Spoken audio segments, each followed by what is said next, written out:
Hello guys, आज हम जो पोएम एक्सप्लेन करने जा रहे हैं वो है on killing a tree bye जीव पटेल।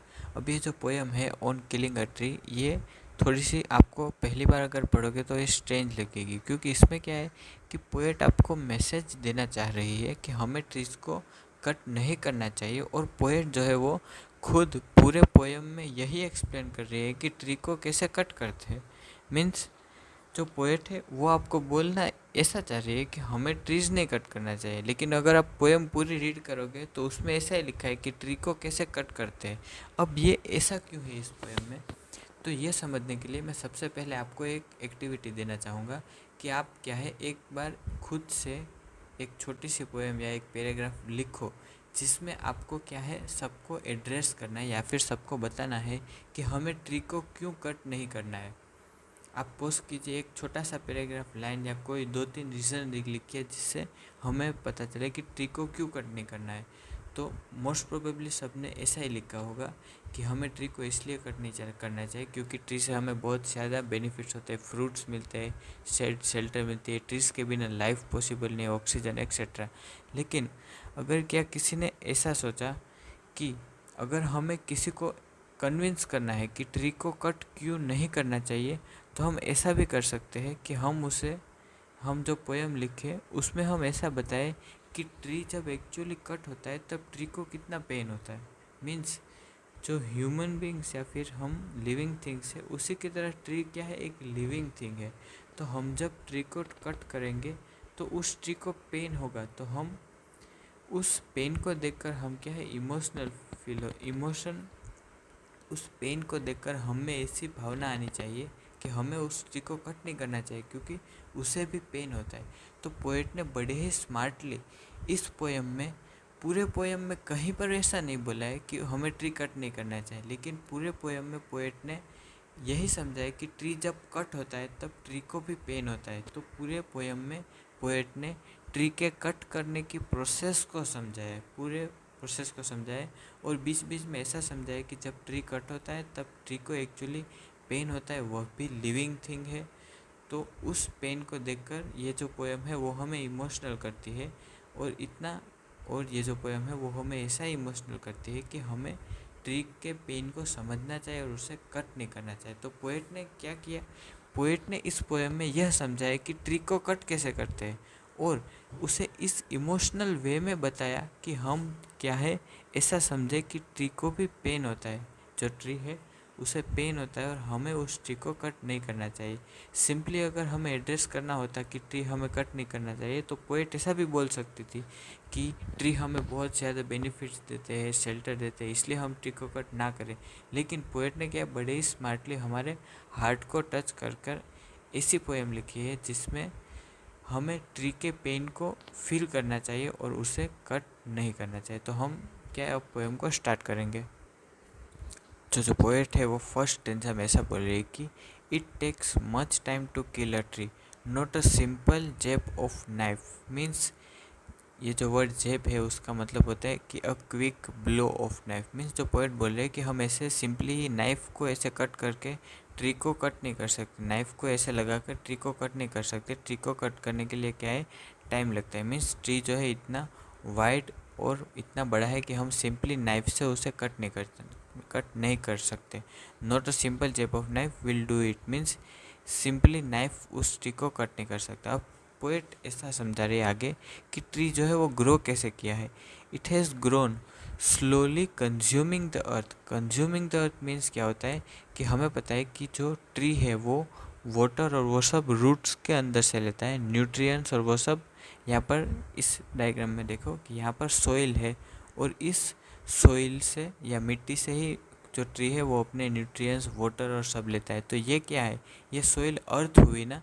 तो इसलिए यहाँ पर पोएट ऐसा बोल रहे हैं कि it has grown slowly consuming the earth. Consuming the earth means earth से न्यूट्रिशन लेकर, rising out of it means earth से ही ट्री निकला है, rising out of it, feeding upon its earth means जो अर्थ है उसका, ये मान लो अर्थ है, ये राउंड वाला अर्थ है, तो उसका ये जो आउटर लेयर होता है उसे क्या बोलते हैं, क्रस्ट। एब्जॉर्बिंग मीन्स जो ट्री है वो अर्थ के न्यूट्रिएंट्स को एब्जॉर्ब करके या वाटर को एब्जॉर्ब करके स्लोली क्या है, ग्रो हुआ है, राइज हुआ है। Years of sunlight, air and water, ये जो सनलाइट, एयर एंड वाटर है उसे भी एब्जॉर्ब करके ये जो ट्री ग्रो हुआ है। तो पोएट ऐसा कहना चाहिए कि जो ट्री ग्रो होता है उसमें बहुत ज़्यादा टाइम लगता है, और आप क्या है, ट्री को इस किसी भी नाइफ से क्विकली इतना कट नहीं कर सकता है कि it is not that easy. फिर आगे पोएट बोल रही है, and out of it's leprous hide, ये जो वर्ड लेप्रस हाइड है उसका मतलब होता है डीकलराइज्ड बार्क। मीन्स ये जो आप देख रहे हो ये लेप्रस हाइड वर्ड है, उसका मीनिंग होता है डीकलराइज्ड बार्क। अब ये जो लेप्रस हाइड है वो आया कहाँ से है? लेप्रस मीन्स लेप्रोसी, एक डिजीज़ होती है जिसमें क्या है, स्किन में ऐसे पैचेस बन जाते हैं, ये डार्क लाइट पैचेस बन जाते हैं स्किन में। ये हाइड का मीनिंग होता है स्किन, मीन्स लेप्रोसी डिजीज़ में स्किन में पैचेस बन जाते हैं। तो पोएट ने इस डिजीज़ को कंपेयर किया है बार्क के कलर से। जो बार्क का कलर है वो भी क्या है, एकदम ऐसे पेचिस में है, मीन्स डीकलराइज या फिर फीका रंग है। तो इस बार्क के कलर को कंपेयर किया है पोएट ने इस डिजीज़ के साथ। And out of it's leprous hide, leprous hide means ये जो बार्क है, डीकलराइज बार्क। तो अगर मैं सिंपल सेंटेंस में ऐसा रीड करूँ तो and out of its bark means जो ट्री की बार्क है ये, उससे क्या निकलते हैं, स्प्राउटिंग लीव्स। लीव्स मीन्स ये जो आप लीव्स के ये जो लीव्स है यहाँ पर अभी पैक है, फिर अब ये निकल रहे हैं, तो इसको क्या बोलते हैं, स्प्राउटिंग लीव्स। तो पोएट ऐसा बोल रही है कि इस बार्क से जो है वो लीव्स निकल रहे हैं, और इसे आयरनिक, इससे जो कंपेयर किया है किससे, इस लेप्रोसी डिजीज से। तो आगे क्या है इस स्टेंजा में, आगे इस स्टेंजा में पोएट आपको वह प्रोसेस बताएगी जिससे ट्री कट होता है। मीन्स ट्री कट कैसे होगा वो पोएट बताती है, और पोएट का एम क्या है कि आप ये जो पोएट बता रही है कि ट्री कैसे कट होगा, तो ट्री के पेन को आपको समझना है। और पोएट आपको इमोशनली ऐसा एड्रेस कर रही है कि ट्री जो है उसको भी पेन होता है, वो भी लिविंग बीइंग है, हमारी तरह उसका भी खून बहता है, इट ऑल्सो ब्लीड। सो हम उस प्रोसेस को, पेन को समझे और हम क्या है, ट्री को कट ना करें। पोएट इस लाइन में कहीं पर भी आपको ऐसा नहीं बोलेगी कि हमें ट्री कट नहीं करना चाहिए, लेकिन वो इनडायरेक्टली आपके इमोशन को टच करना चाहती है, और इस कटिंग ऑफ ट्री के प्रोसेस से आपको समझाना चाहती है कि ट्री को भी पेन होता है और उसे कट नहीं करना चाहिए। सो हम स्टार्ट कर रहे हैं। So hack and chop but this alone won't do it. Hack and chop, इन दोनों वर्ड्स का सिंपल मीनिंग होता है ट्री को कट करना, इन पीसेस मीन्स किसी ट्री के टुकड़े करना। ये जो हैक वर्ड है उसका मीनिंग होता है, हैक इज कट रफली by striking heavy blows, and chop है उसका मीनिंग होता है कट समथिंग इन पीसेस। तो पोएट ऐसा बोल रही है कि ये जो ट्री है उसको हम अगर यहाँ से कट कर दे और उसके पीसेस कर दे तो उससे कुछ नहीं होगा, but this alone won't do it, not so much pain will do it. ये जो लाइन है ये बहुत ही ब्यूटीफुली पोएट ऐसा बोल रहे हैं कि not so much pain means tree को बहुत पेन होगा, लेकिन not so much pain will do it, उसका मतलब क्या है कि ट्री को बहुत पेन होगा लेकिन उससे उसकी डेथ नहीं होगी। मीन्स पोएट ऐसा बोल रहे हैं कि हम जो ट्री को काट के उसके टुकड़े कर रहे हैं उससे उसको दर्द होगा, बहुत दर्द होगा, लेकिन उसकी डेथ नहीं होगी। क्यों डेथ नहीं होगी? क्योंकि जो रूट्स है वो, हम अगर यहाँ से ट्री को कट कर देंगे तो उसके रूट्स तो वहीं रहेंगे ना, तो ये जो ट्री है वो यहाँ से ग्रो वापस कर जाएगा। तो पोएट ऐसा बोल रहे हैं कि इस ट्री के टुकड़े कर देने से काम नहीं होगा, हमें कुछ और करना पड़ेगा। तो आगे क्या बोल रहे हैं, the bleeding bark will heal means जब हम ट्री के टुकड़े करेंगे तो जो बार्क है या फिर हम ट्री को ऐसे कट करेंगे तो उस बार्क से कुछ लिक्विड निकलता है, और वो जो लिक्विड होता है उससे पोएट ने ब्लड से कंपेयर किया है कि ये जो लिक्विड है जो इस बार्क से निकला है और ये जो ब्लड है, तो क्या है, ट्री को भी क्या है, पेन फील होता है। तो इस कंपैरिजन से ट्री को पेन फील होता है, ऐसा पोएट बताना चाह रहे हैं। तो पोएट ऐसा बोले कि हम अगर ट्री के टुकड़े टुकड़े कर डालेंगे तो उसे पेन होगा लेकिन वो मरेगा नहीं, और जो उसकी बार्क है उससे ब्लड जैसा लिक्विड निकलेगा, लेकिन इट विल हील मीन्स वो ठीक हो जाएगा। And from close to the ground will rise curled green twigs means मैंने जो बताया कि जो हम इसको यहाँ से अगर कट कर देंगे तो ट्री कम्प्लीटली क्या है, ख़त्म नहीं होगा, फिर जो रूट्स है जो नीचे बच गए उससे धीरे धीरे ग्रो करेगा और एक और ट्री वैसा का वैसा ही ट्री बन जाएगा। From close to the ground means ground के क्लोज से जहाँ रूट्स है, will rise curled green twigs. Green twigs means green का मतलब होता है जब ट्री नया नया बन रहा होता है तब क्या होता है, ग्रीन होता है। तो कर्ल्ड ग्रीन ट्विंग्स, ट्विंग्स का मतलब छोटी छोटी जो ब्रांचेस होती है, जहाँ ट्री जो अगर नीचे से कट गया है तो वहाँ से क्या है, छोटी छोटी ब्रांचेस निकलना स्टार्ट हो जाएगी। मिनिएचर ब्रोस, इसका मतलब होता है न्यू ब्रांचेस विल स्प्राउट या ग्रो। तो ये जो लाइन है उसका सिंपल मीनिंग ये होता है कि जब हम ट्री को काट डालेंगे या फिर इसको कट डालेंगे लेकिन रूट्स को कट नहीं करेंगे तो क्या है, नीचे से ब्रांचेस शुरू होना, ग्रो करनी जाएगी। And if unchecked will expand again to the former size. Means अगर ऐसे ही हम ट्री को कट करके रहने देंगे तो वो एक दिन क्या है, वापस इतना बड़ा ग्रो हो जाएगा। तो आप इस पोएम के आयरनी को समझिए कि पोएट यहाँ पर ऐसा बोल रहे हैं कि ट्री को काटने से कुछ नहीं होगा, हमें कुछ और ज़्यादा बड़ा करना चाहिए। लेकिन इसका मतलब होता है कि पोएट इनडायरेक्टली आपको बोल रही है कि इतना पेन देने पर भी ट्री नहीं मरेगा, हमें उसे और पेन देना है। तो इस पेन को देखकर आपको क्या है, पोएट इमोशनल करना चाहती है कि हम जब ट्री को काटते हैं तब ट्री को क्या है, इतना पेन होता है, तो हमें ट्री को नहीं काटना चाहिए। तो ऐसा कहीं पोएट बोल नहीं रही है, लेकिन इनडायरेक्टली आपको ये फील करना है कि पोएट हमें क्या बताना चाहती है और हमें ट्री को क्यों नहीं कट करना चाहिए। क्योंकि पोएट यहाँ पर जो ट्री की कटिंग की प्रोसेस है उससे जो ट्री को पेन होता है वो पोएट आपको बता रही है। तो पोएट ने क्या बोला कि जो ट्री है उसको यहाँ से कट कर दे से कुछ नहीं होगा। No, the root is to be pulled out. Means tree, poet ऐसा बोल रही है कि इस ट्री को जड़ से उखाड़ दो। मीन्स ये जो रूट है उसके साथ ट्री को क्या है, इस ग्राउंड से निकाल दो ताकि वो वापस ग्रो नहीं कर पाए। क्योंकि यहाँ से काटोगे तो यहाँ से ये जो ब्रांच बचे वो न्यू ब्रांचेस बनाएगी और फिर से ग्रो हो जाएगा। सो पोएट ऐसा बोले कि हमें इस ट्री को रूट से निकाल देना है, out of the anchoring earth.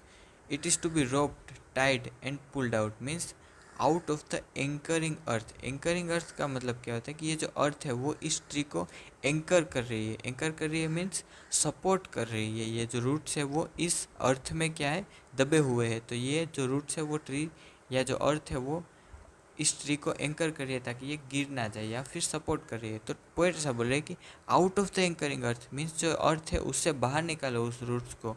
It is to be roped, ये जो ट्री है उसको एक रोप से टाई करो और फिर खींचो ताकि क्या ये ट्री जो है वो रूट्स के साथ निकल आए, पूरा का पूरा रूट्स और ट्रीज दोनों निकल आए।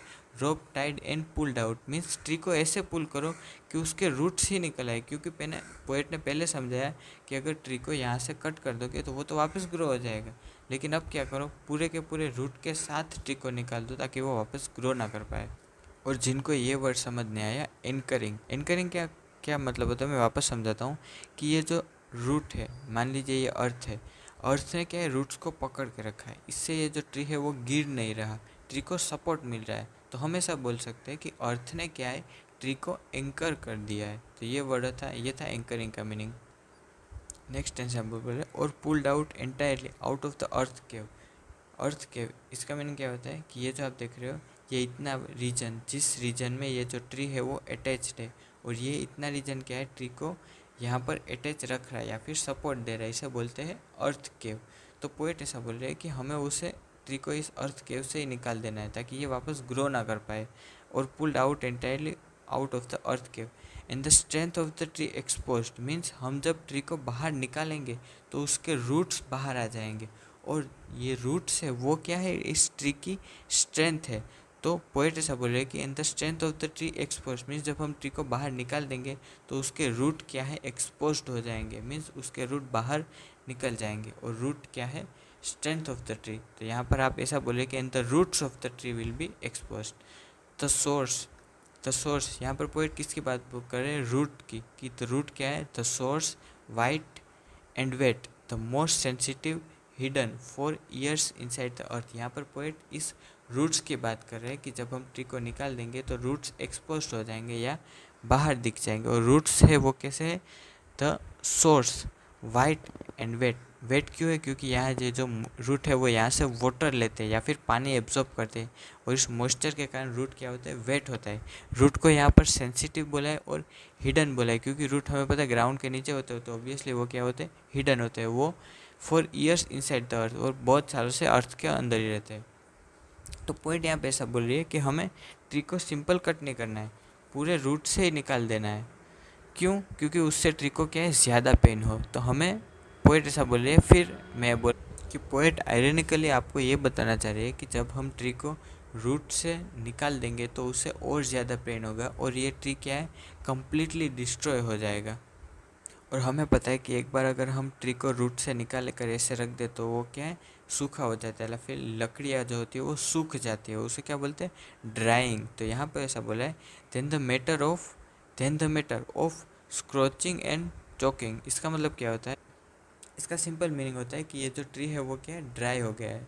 स्क्रॉचिंग एंड चॉकिंग, इसका मीनिंग होता है कि ट्री ड्राई हो गया है, सूख गया है। In the sun and air means धूप में ये जो ट्री है वो सूख गया है। कब? जब हमने उसको रूट से निकाल कर ग्राउंड पे रख दिया तब। Browning and hardening means hardening. Browning means ये जो जब ड्राई हुआ है तब ब्राउन कलर का हो गया है, और हमें पता है कि जब लकड़ियाँ सूख जाती है तो वो क्या है? हार्ड हो जाती है। Twisting and वेथरिंग। ट्विस्टिंग मतलब ये जो अपने आप पर जो ट्विस्ट हो गई है ड्राई होने के बाद, उसे बोलते हैं ट्विस्टिंग। एंड वेथरिंग, इस वेथरिंग का मतलब होता है कि ड्राई हो जाना। मीन्स बेसिकली पोएट आपको ऐसा बोल रहे हैं कि जब हम इसको रूट से निकाल लेंगे और ग्राउंड पर रखेंगे तो ये क्या? ड्राई हो जाएगी सनलाइट में। तो पोएट ऐसा बोलना चाह रही है कि देखो हमने इस ट्री का क्या हल कर दिया। पहले ये ग्राउंड पर मस्त, मैंने जो आपको पहला इमेज बताया था ट्री का वाटरफॉल के साथ, वो कितना ब्यूटीफुल था, और लास्ट में इस ट्री का ये हालत कर दी हमने, जो कि एक लिविंग बींग है, जो एक जिसको खुद पेन महसूस होता है। तो पोएट आपको इस प्रोसेस से आपको जो पेन है वो फील करवाना चाहती है, और आपको इनडायरेक्टली ऐसा बोल रही है कि ट्री को कट नहीं करना चाहिए। And then it is done means ये जो ड्राई हो जाने के बाद जो ट्री है वो अल्टीमेटली क्या है? डेड हो जाएगा, मर जाएगा। तो इस सीन से आपको क्या है? सिंपैथी फील होनी चाहिए कि हमें किसी ट्री को कट नहीं करना चाहिए। तो पोएट ने बड़े ही स्मार्टली पूरे पोएम में ऐसा कहीं नहीं बोला कि हमें ट्री को कट नहीं करना चाहिए, लेकिन जो कॉन्सिक्वेंसेस या प्रोसेस है कटिंग ऑफ ट्री की, उससे ट्री को कितना पेन होता है उस पेन को इनडायरेक्टली बताकर आपको ऐसा बोला है कि उस पेन को फील करना है और हमें ट्री को कट नहीं करना है।